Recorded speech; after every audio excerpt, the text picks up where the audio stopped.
Hey everyone, it's John. Welcome back to the channel. Good as always to have you along. It's that time of the year again. Foosball. Rover, sit! Hut! Somebody call 911! And with the big game coming to a close, it's time to do a rewatch of football movies. But how do you tackle a list like this?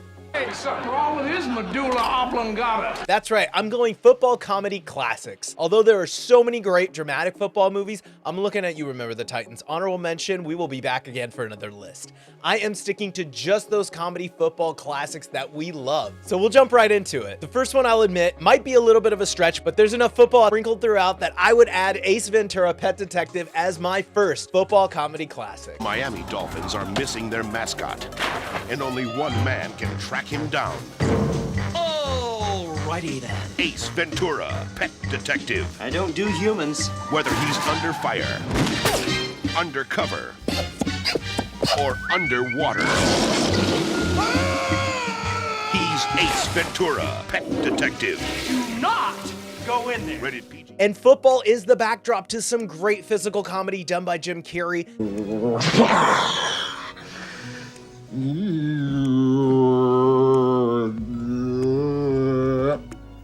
Let's see that in an instant replay. This was his breakout role and began a hot streak for him, which is a phenomenal 1994. But if you're not big on football and you're more big on laughs, this is a great alternative for you. Has he had a long history of mental illness? As long as I've known him.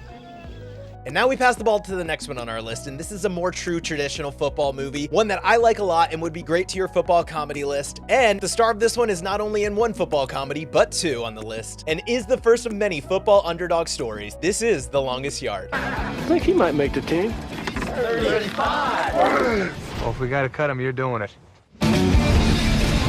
The Longest Yard. Who are we gonna crush? The gods! Who are we gonna kill? The gods! Who are we gonna kiss? The gods! Gotcha.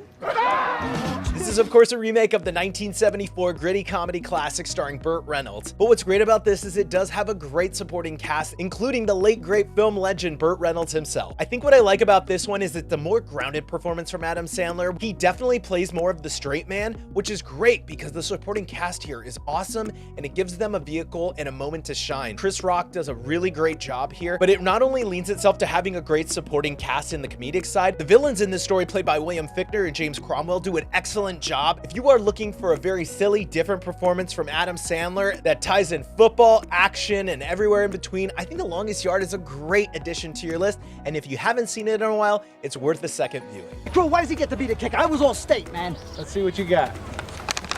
That's why, you dumbass. Next on our list is another underdog story, and very similar in the sense of The Longest Yard. It features a cast of characters who on the surface look like they have no business playing football, but end up pulling it through in the end. If you are looking for a good football comedy or just want to see a great unexpected performance from Keanu Reeves and Gene Hackman, I don't think you can go wrong with The Replacements. Yeah, it never was! They were a bunch of nobodies hired to finish the season. There is no tomorrow for you, and that makes you all very dangerous people!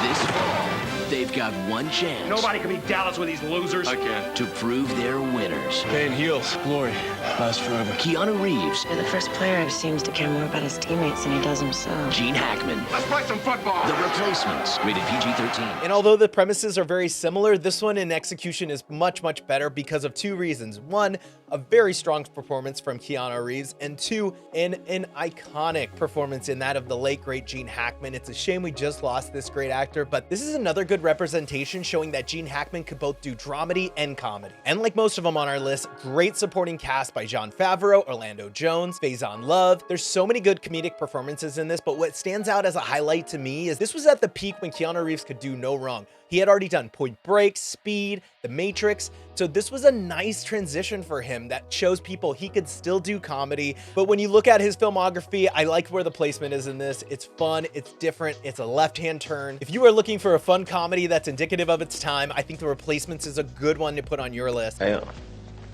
I'm scared of spiders, Coach. Well, that's not what I meant. Me too, Coach. I'm afraid of spiders too, Coach. Yeah, goddamn spiders freak me too, fellas. Well, I didn't mean that, though. What I'm talking about... Fish in your beard, man. Ever get one of those fish crawling up your arms, man? And then he crawling on you, man? Oh, damn. This next one I really like a lot. Maybe I'm part of the MTV generation, or it was just on all the time. But if you are looking for something that has a lot of heart, that's also a comedy, maybe a little bit of drama, maybe a little bit of American Pie mixed in with that, you cannot go wrong with Varsity Blues. Hey, Ma, let's roll! We do things around here my way. You're gonna be second string all your life, boy. 48 minutes for the next 48 years of your life. The hell with you over. Say we go out there and we'll leave it all out on the field. We got the rest of our lives to be mediocre, but we have the opportunity to play like gods. Let's be heroes. What I really like about this movie is that it has a lot of good comedic performances. It's really strong. You've never seen James Van Der Beek like this before. This was a great platform to show that he could do a lot more than Dawson's Creek. It kind of rides the wave of that raunchy teen comedy we were getting in the 90s, popularized, of course, by American Pie. When this movie came out, I had no interest in football, but I saw the previews and I thought it looked really fun and funny. The first half is front-loaded with a lot of comedy, but then draws you in with these themes of football, friendship, teamwork. If you are looking for a good football comedy that has a little bit of drama, a lot of heart, then it is Varsity Blues. You know what? You hurt my feelings and now I'm going home, all right? Where's Billy Bob? I'm gonna go home and you can kiss my ass! James, he's taking the ball! I'm gonna go to jail. As mentioned before, next on our list is yet another Adam Sandler comedy classic. People usually fall into two camps. They either love Adam Sandler or love to hate him, but I think most people can agree they like something about The Waterboy. The Waterboy. Hey, buddy, I've got a friend, Mama. I just want some too. Will face his fears. I want you to visualize and then attack. What's the matter with you, boy? You too stupid? No! No what? And the world will feel his pain. Adam Sandler. There's something wrong with his medulla oblongata.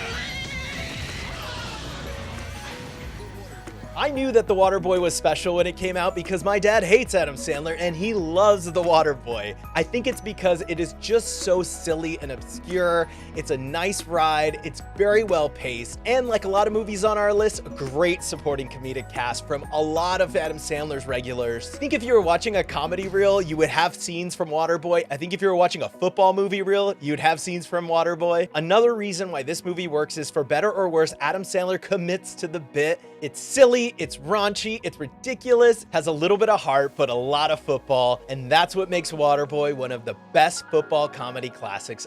That's a good question. What happens is that the center has the ball first, and quarterback will say hike. That's when the center puts the ball into the hands of the quarterback. So what I'll do is I'll start tackling the quarterback unless he get the ball to somebody else, in which case I'll try to tackle that person. Gentlemen, which brings me to my next point. Don't smoke crack. So number 3 was high school football, number 2 is college football, and with number 1, we go right back to the beginning with Pee Wee football. That's right, number 1 is Little Giants. If you never got picked for the team. Kids like that, I mean, they can't help it, they're no good. If you never got a chance to play. Who are you, Vince Lombardi all of a sudden? If you always dreamed of standing tall. Timmy, I'm not sure, but I don't think that goes there. This is your chance to be a giant. Let's kick some. Somebody call 911. Rick Moranis, Ed O'Neill. I'll show you intimidation.